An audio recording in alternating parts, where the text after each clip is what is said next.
Welcome to the Bethel Assembly Sermon Podcast.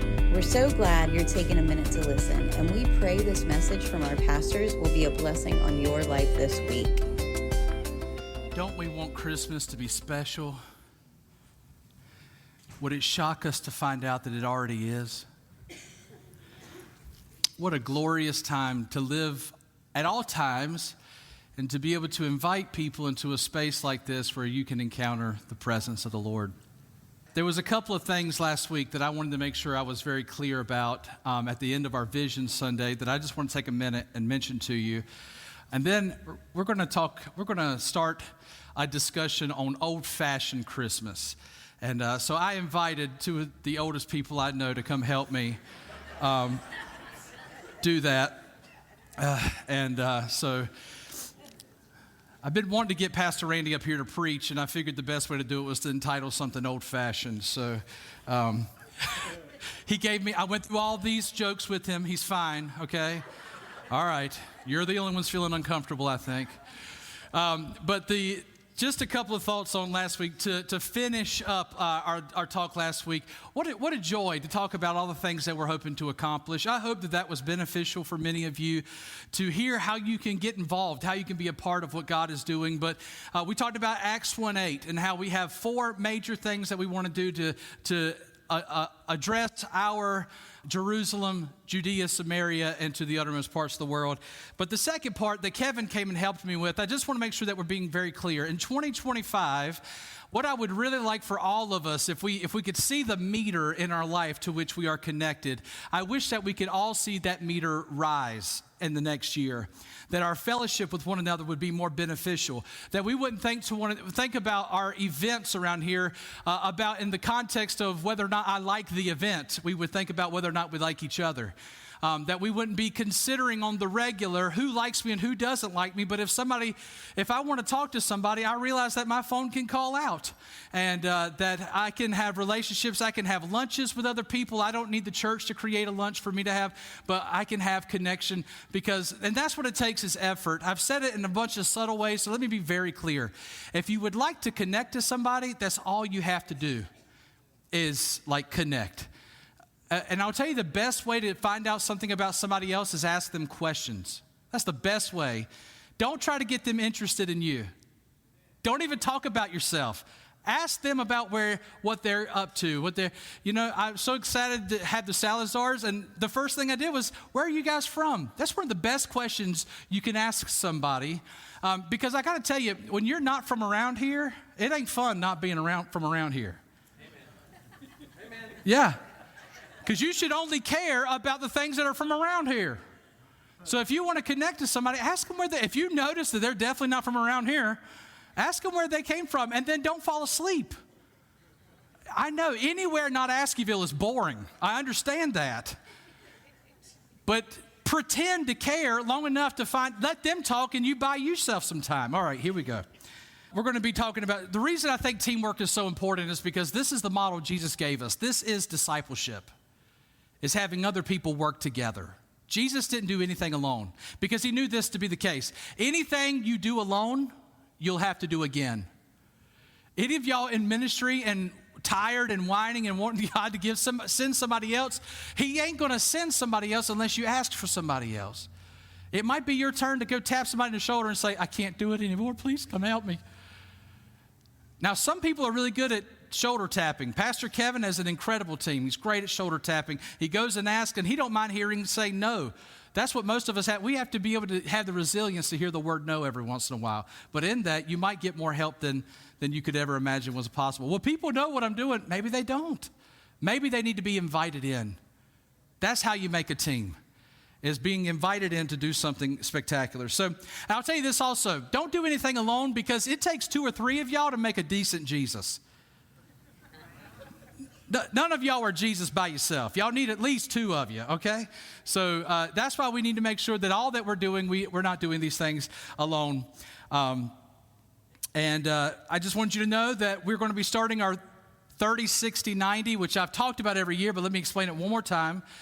In January the 19th, we are going to begin praying for the people we're inviting to Easter. Easter is in April this year. So on January 19th, we are going to have that person decided the family we're going to invite, and we're going to start praying on January 19th. And then February 19th, we're going to start investing in that relationship, sending them Wendy's and text messages, and we're going to butter them up, send them words of encouragement. We're going to make it really hard for them to say no to coming to us during Easter season. And then the last 30 days before Easter, we're going to be every day begging them to come sit with us at Easter, because we believe that Jesus is for all people, and we want to do everything that we can to invest. The reason I do this every year is because I want you to start looking for one. Instead of trying to reach Bertie, what if you just found one family to reach? We would be a lot more effective if all of us took the time to do one. So that's one thing I want us to start in January, is the 30, 60, 90. Now, Greg Hubbard, the evangelist we had last year, he's going to be back with us on April the 5th, and we're going to have an evangelism seminar, and then we're going to go out into the community and invite people. And so that's going to be a really great time, too. So get excited for Greg Hubbard coming. And the last thing I wanted to mention before we start our message today was that I plan in the new year to start a series on the book of Ephesians. You've heard me say this before, but as I keep getting intimidated by it a little bit, because it's deep, it's thick, and you can't go through it quickly. This is not a skim book. So what we're going to do, I waited to the new year, so if it takes us the whole year, it takes us the whole year. But I just want to encourage you, if you wanted to start reading the book of Ephesians, to start getting it ingrained in your heart before we head into it. Now, we're going to be doing that on Sundays in the service and on Wednesday nights. So if that would be of interest to you to dig a deeper on Wednesday nights, I encourage you to come to our Wednesday night service. Now, as we would begin to talk about old-fashioned Christmas and dreaming about it, I was asking these gentlemen about some stories about their childhood, and oh man, the stories immediately began to erupt, and I got so excited about talking about what I mean by old-fashioned Christmas is, what is the thing that pops in your head when you hear Christmas? What do you immediately start to picture in your head? And most of us, they have some level of some magical thing from our childhood that we're reminded of. And so I've asked them to share some of their stories, because they're part of a very different generation than me. And but I just want to connect to everybody. And it's the last one. Okay, I got one more. Just a second.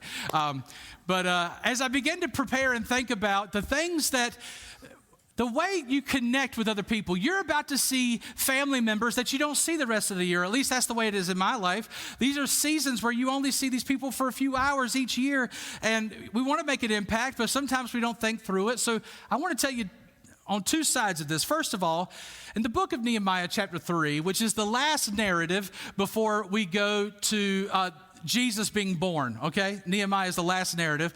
In Nehemiah chapter 3, we find out that those who built the wall, Nehemiah described them in three ways. Number one, where they're from. The second thing is what they do.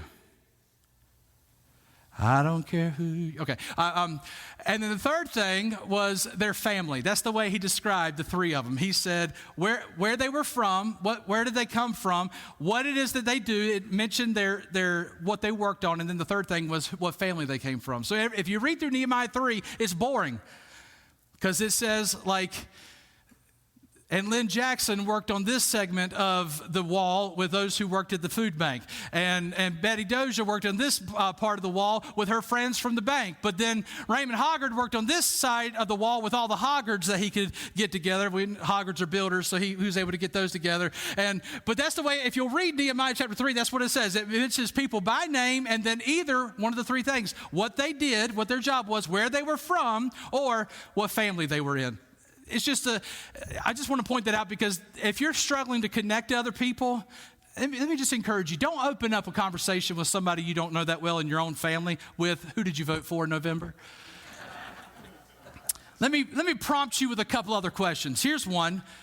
How you doing? That's a good place to start, okay? But if you need to go further, tell me about your job. People love talking about the people they hate at their job. How's your job going? What's it like at your house? What's Christmas like at your house? Ask questions like that. They go a long way. As we were considering the old-fashioned Christmas, that just kept popping back in my head. Like, that's the way you connect to people you don't regularly connect with. You ask them about them. And the three things we like to talk about the most is where we're from, our family, and what we do. Now, Pastor Randy, I would like to know what Christmas was like just after Lincoln. What about before? That was I thought it was the Pilgrims. the Pilgrims. That's right. Tell us about Christmas around Plymouth Rock. That was the last one. I'm sorry. Okay. I don't know whether to stay seated since I'm the old man or stand up. If you think Askewville was boring, you should be born between Mount Gould and Goose Pond and Perrytown.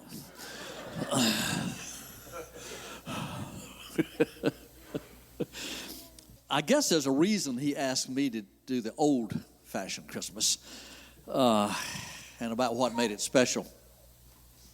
He probably thinks I'm the person who embodies an old-fashioned Christmas and that I'm old enough to be a Christmas fixture.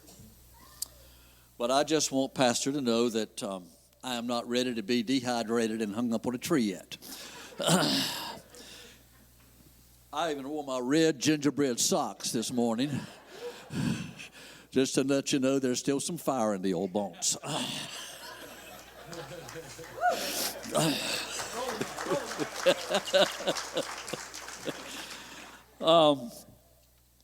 Just for curiosity's sake, how many of you in this room are 80 years of age or above? If you're not ashamed to admit it, you should be proud. 80 or above. Hold your hands high. Okay. Yes. Some of you may not know, but we have several members in this church who are just knocking on the door of a century. Most of them aren't able to attend any longer. But Turnage Hill's mother, Miss Annie Mae, I think she's 97. Her sister, Ruby White, is, and correct me, members, this is Ellen and Brenda's mom. I think she's about 95, just turned 96. She has one sister. They have one sister who just turned 100. The baby of the group, the teenager of the group, is 92. Now, if you want some good DNA, you need to get in that family. But then Annie Pearl, who is in that family by marriage, I think she just turned 95. So all of these relatives and sisters are 92 years of age and older. Now, it would be great to hear their old-fashioned Christmas stories. I think they could tell us a few things.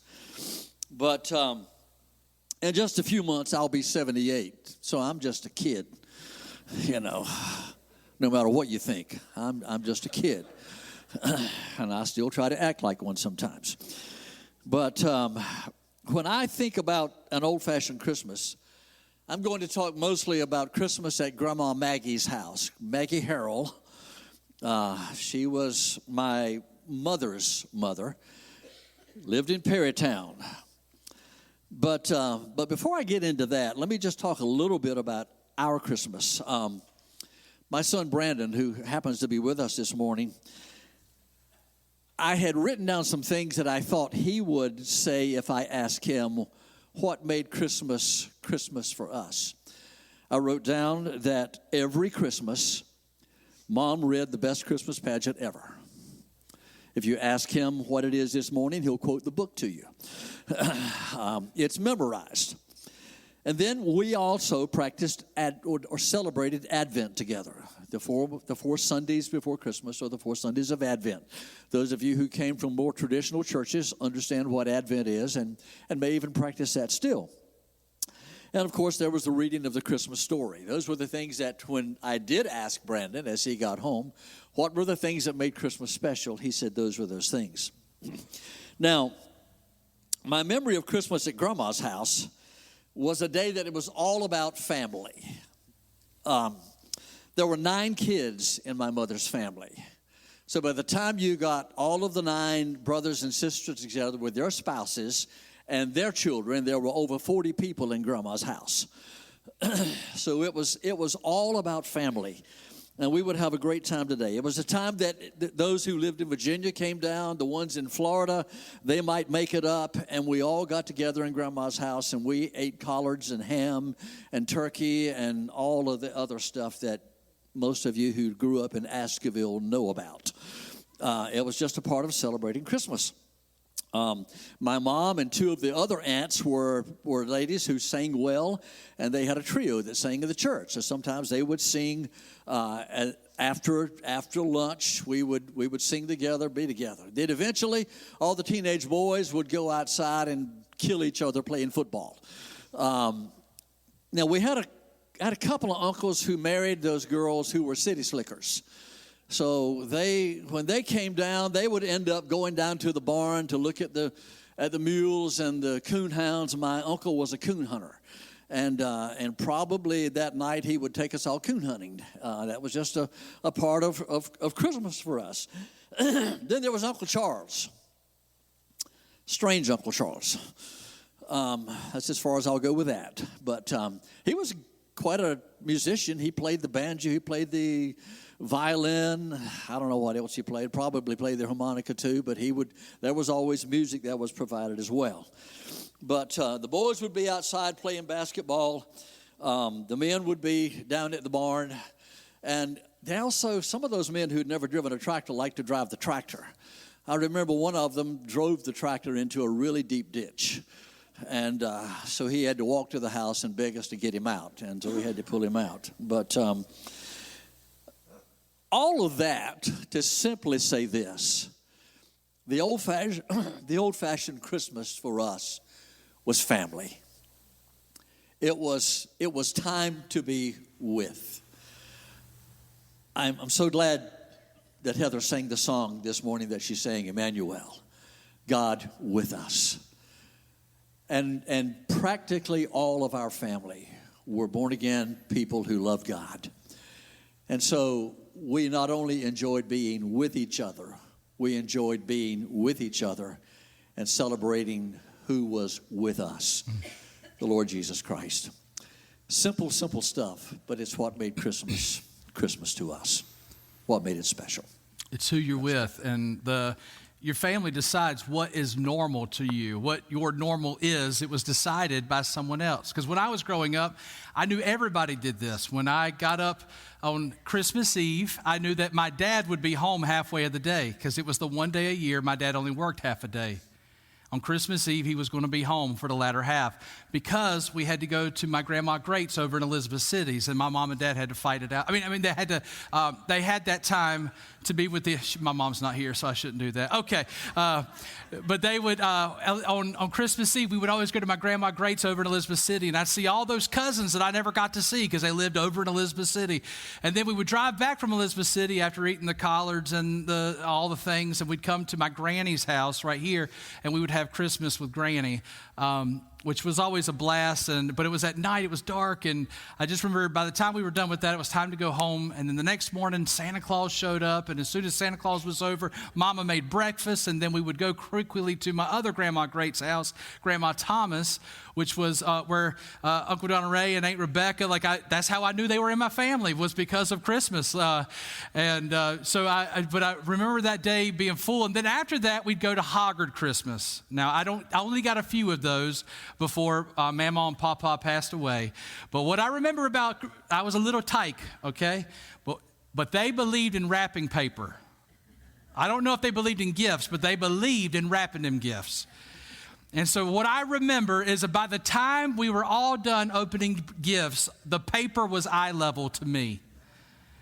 And I just remember, you could get lost in there. We lost a few cousins at the bottom of the paper. It was just a spectacular thing. And as soon as we were done, the house was hot as blue blazes at that point because he had a wood stove. And so we all ran outside to pick up the fireworks.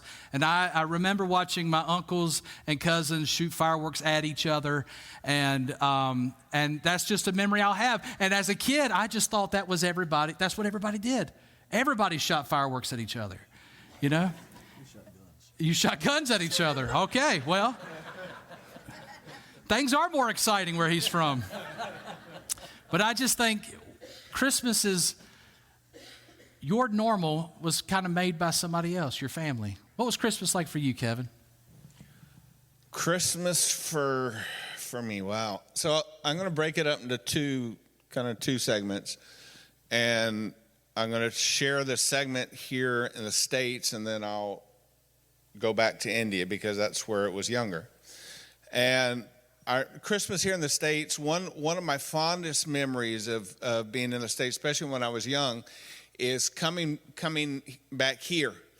And I probably had shared it before, but I have a very vivid memory that we would be coming here for Christmas to visit Grandma and Granddad, Aunt Daisy and Uncle and Michael and Michelle and the family, and we would be getting close, and we would get to Greens Cross, and it seemed like Greens Cross was the key place that as soon as we got there, especially if it was in the morning, I could smell the bacon and the sausage and the eggs and even the biscuits that Grandma was cooking and going to have ready for us when we pulled up. There's a vivid memory that I knew I could smell it. I was smelling it at Greens Cross. It was there, and the red-eye gravy that she had, and I could go on with everything that she had. The pear preserves that people who aren't from here don't understand how to eat a biscuit and pear preserves. And how you sop it up and you eat the biscuit, then dip the pear preserves and put that in your mouth too. And there's a lot that go. You just don't put it on. You don't put it on the bun. I mean on the biscuit, because that doesn't work. You got to pull the biscuit off, stop it in, and then take a spoon and dip it in, and so you get the full half jar of pear preserves and in one bite. And I remember that. I remember being here. I remember Michael, forgive me, but this is part of. I remember coming and as a young boy, and we'd get to Grandma's house, and I would go over to visit Michael and Michelle and Aunt Daisy, go over to their house, and then it was time to go back to Grandma's house, and Michael would go with us, but Michael had to ask Mama if he could cross the road before we could get across the road. And I remember standing at the road one day, and we were getting ready to cross, and we were saying, come on. Michael said, no, I got to go back and ask Mama if I can go across the road. I said, Michael, we're 17 years old. Let's go. No, I'm teasing. We were younger than that. And but those I remember, and I've told the story, so I won't go. I remember being at Uncle Dell's house at 6 years old, and Mark got the Batmobile, and I didn't get the Batmobile, and I'm not over this. I'm still. I can't talk to Mark to this day. No, I'm teasing. And those memories, and it was about family.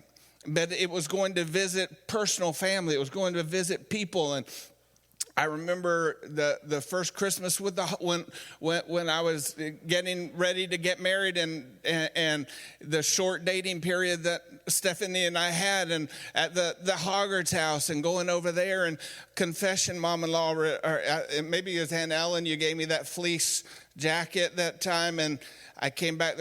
I was hiding the hole because we were two shooting firecrackers at each other, bottle rockets, and one hit me. And sorry, I still wore it with the hole in it. But I remember that, and just the different things that they would do. And I never had a Christmas that you put out everything on chairs and everybody got their own pile and piles of gifts everywhere. But it was Christmas. They were memories that I was building and having that were revolved around family. But then I go back to India.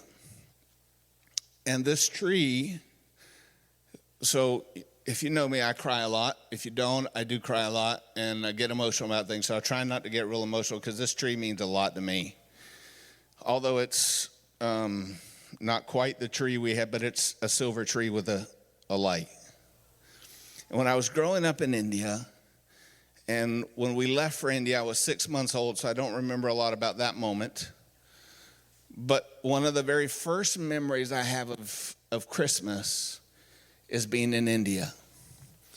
And Mom would get the tree ready, and it was a silver tree. It was the old silver tree, probably wasn't quite as full as this one.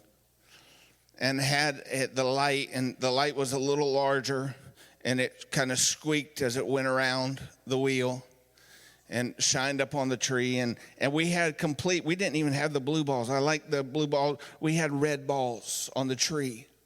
And I thought it was the most beautiful thing ever. It's the prettiest tree that anyone had ever had. And I think all my brothers and my sister would testify that one of the fondest memories they have of India is the tree that we would set up. And Mom and Dad would wrap the gifts and they would all go under the tree. So everybody had to, and then we had to open up one gift at a time. So we had to go around the circle and open up one gift before anybody else could open up their gift. Even as a little kid, I was like, okay, come on, really open that present. And so we could move on and all those things. And Mom would make cinnamon rolls. Oh, she would make cinnamon rolls. And the fondness of all those things that were going on. But every Christmas, we had a lot of people come over to the house. I remember my earliest remembrance was in Shinkota, which was the first little village that we lived in India. And I remember the J. Raj family, they came over Christmas Day. And their whole family, and I remember that there were others that came over from the church, and they would all pile into our house, and I thought that was normal. We'd ask the question, what is a family Christmas? I just assumed that everybody who was at my house was family. It didn't matter that it was blood family. It doesn't matter that it was my physical sister and brother and my other brother and Mom and Dad and my aunt and real uncle. And I just really grew up thinking and knowing that anyone who showed up on my house at Christmas was family. It didn't matter where they came from. It didn't matter what they looked like. They were family. And that was Christmas. And that's one of my fondest memories. They asked, both of them asked me, what was your greatest gift? I don't remember. I remember the one I didn't get, thanks to Mark again. I don't have issues with that. No. I don't remember. Somebody please get him the Batman. the old cast iron Batmobile, man, that you could pedal. Somebody bite the bullet and help the man. Probably will cost more than what a real tree would have cost. But I don't remember the gifts. What I remember was gathered around the tree. I do remember us waiting, and Sister Sue talked about it last week. I remember us as a family. We couldn't wait for the container to come that had the stuff coming from Mom's home church, from Askewville. And I remember us waiting on those things. But sorry, Miss Sue, I don't remember. I remember Velveeta cheese because that was Mom's favorite thing to get. But I don't remember the gifts. I really couldn't tell you any gift I ever got. But I remember the tree. I remember the squeaking light. And I remember the people around the tree. And I remember us sitting around singing carols. And I remember that every single Christmas without fail. And it's something that I've taken on with us. I think if you ask my kids, what is something that you always remember about Christmas, is that I remember every single Christmas before we could do anything, Dad would get his Bible and we would all sit around. And I remember even those moments in Shinkota with all the family there, everybody, that Dad would open up his Bible and read the Christmas story. And it's something that I've taken on that we do, that before we do anything, I'll sit down and we'll read the Christmas story and pray together. And truly, that was Christmas. That's my fondest memories of Christmas, is that it didn't matter who came to the house. We were all there together. We were all family together. So Christmas is who you're with. Family is whoever's there. Many of us can spend a lot of our time during the Christmas season grieving empty chairs, but not being thankful for the people who filled them up. Most of you will deal with more people in this Christmas than even you used to when you were a kid, but it felt like everything was so much bigger because you were a kid. But now you're one of the ones having to make the magic happen. Don't get so lost in the work that you don't take a moment and realize that Christmas is about who you're with. Whether it was with the 45 football players out in the yard and coon hunting, whatever that is, and I didn't know you could hunt at night. They didn't even have flashlights back then. Just strong candles. Awesome. Or if it's in India. Kevin mentioned that when the Indian people would come over and see that tree, they would just marvel at this light looking up at and it just brought back so many memories for him. And so Miss Gloria had it, and I asked her, could I borrow it for this message so we could, because it's such a big deal. He did say he was going to steal it. Miss Gloria, if you're hearing this, you need to keep an eye on it, all right? So, but Christmas really is about who you're with, your family that is with you, not the ones that didn't make it, not the ones who are no longer here, but the ones that are in front of you. It's a waste of time to spend this season grieving. Not that you're not allowed to grieve. We all are allowed to grieve, but this season's about who's with you, not who's not. This season, it's a waste of time to spend this time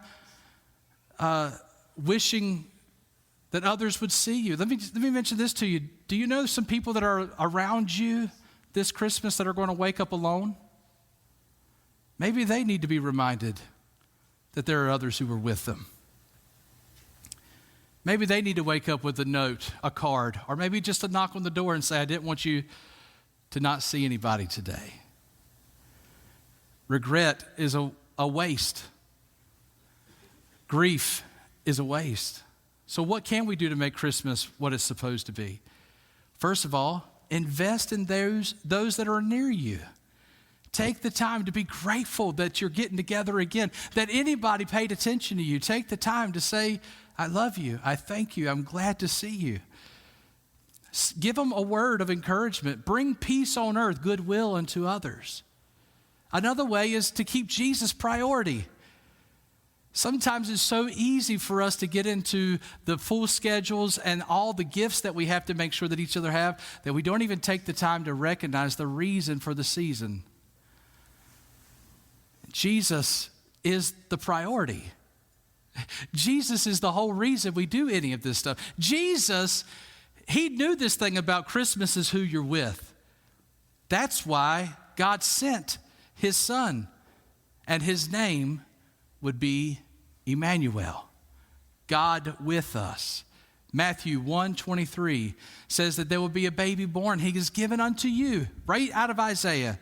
He says his name will be Emmanuel, God with us. Guys, can we take a minute and just talk about the essentialness of God knowing how much he didn't want us to be alone? That's the first thing he recognized as a critique on this earth was it's not good for man to be alone. So he sent his son to come be with us. I can't imagine, in the light of what Pastor just said, it's hard for me to imagine a Christmas without family. I've lost both my parents. But just the fact that Christ came to be with me. With me. I realize you're saying he came to be with you. But he came to be in this house.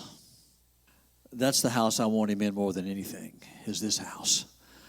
And I want his presence, but I want him to be honored in my home and in my family. And we seek to do that. Cherish those of you who have young children. Cherish them. Those of you who have aging parents, whatever that is, cherish them. And because there will be a time that all you have are the memories. All you have are the pictures. But as I think back to the times that we celebrated Christmas as a family with Mom and Dad and the presents under the tree on a Christmas morning, the presents are soon forgotten. If you've got it in a big box, the kids are going to play with the boxes in a few minutes and forget the toys. What matters is you're there with them. You're presenting Jesus and his love in their hearts and in their lives. I'm not sure if that's what you meant by being with, but that's the way I look at that and feel that and see that. I've thought about that scripture many times, and even as it was prophesied, fulfilling of the prophecy 700 years before it was stated there in Matthew. Now fulfilling a prophecy that God is Emmanuel, God with you. What was that like? And I'm going to relate it just to me in just a moment, but what was that like? What was it like for God to send his only son and Jesus to come to a earth that he knew because they had made it? He knew who was in it. But he leaves the splendor of heaven. He leaves the glory of everything that it was like to be at home with his Father. And leaves all of that to come and dwell with man who, one man was trying to kill him. Other men had heard about the prophecy and were trying to find him. Other men all of a sudden have this crazy person show up in the middle of the air that's an angel and telling them to go look for him. And all that's revolved around what it was really like for God to be with us, to leave all that to come so that we could have life. And I just think about it, and I've thought about it before as it related to us living in India and even as a family going to Costa Rica, having to leave everything I knew as home. It was a little easier in India because I didn't really know home at 6 months old. Home was India. But going to El Salvador and leaving everything that I knew that was here and my family here and those that I learned to love here and all that was around, and now I've got to go to a totally separate place that I know different for me because I didn't know anyone. Jesus knew where he was coming, and yet he still came. And I think about that for my family. What is it that is God with us? Is it truly, and I wrestle with this. I wrestle with and I don't want to miss it because it's the fun. It's the fun of the season. It's what we all get into and love. It's the joy that we have as a family to see kids opening gifts and all those things and gather around the tree and all the food that we're going to eat and all the stuff that goes with it. Some of you enjoy going shopping on Black Friday and getting ready for. Anybody enjoy that? Come on, be honest. Some of you are closet shoppers and don't want to let it known. Okay, I'm raising my hand. I don't like the traffic, but if I could just go watch people, that would be amazing to me. If I could skip all the traffic, just go to the spot and watch the people, I would love it. But what is, and I'm taking a moment because it truly does, I've thought about it so many times for myself, my family, and even this moment in India. What was it that meant so much? It's God with us. It's God with us. Not the presents. Those are all fun. Those are the joys of the moment. But it's the fact that I have life now. What is it that I'm pouring back into my family? What is it that we're better together because we're together what is that moment? And truly it's the fact that we give them Jesus. We allow the light of Christ to shine through us and in that moment, and that's what made it so special. It's what made that moment so special for me, is all those people gathered around, and we were there for one purpose, and it was the purpose that God loved us first, that he came, and we're now all gathered around. That's what God with us is. He came to be with us, to give us life, so we could impart life into others.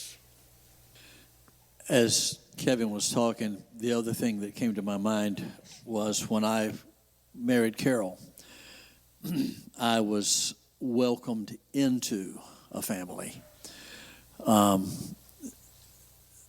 to a family that treated me like family, loved me like family. And when Jesus came to be with us, he also came to be in us. John says, and us in him. So the greatest family for any of us to be with and in today is this family called God's family. And I want to thank you all for making Carol and I feel like family. you genuinely have made us feel like we have always been a part here. And we are honored to be with you as together we are with Jesus and in him.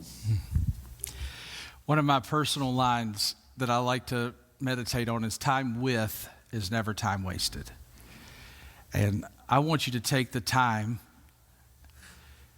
to understand that those that you work with are important. The time you get to spend with them is not wasted time.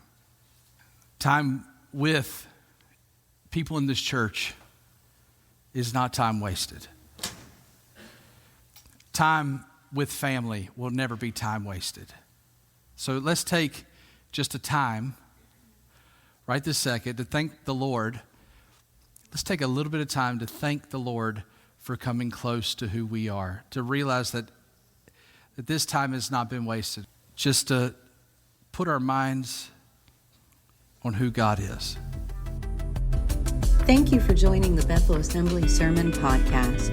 For more information on our ministry, visit our website at askewvilleassembly.com.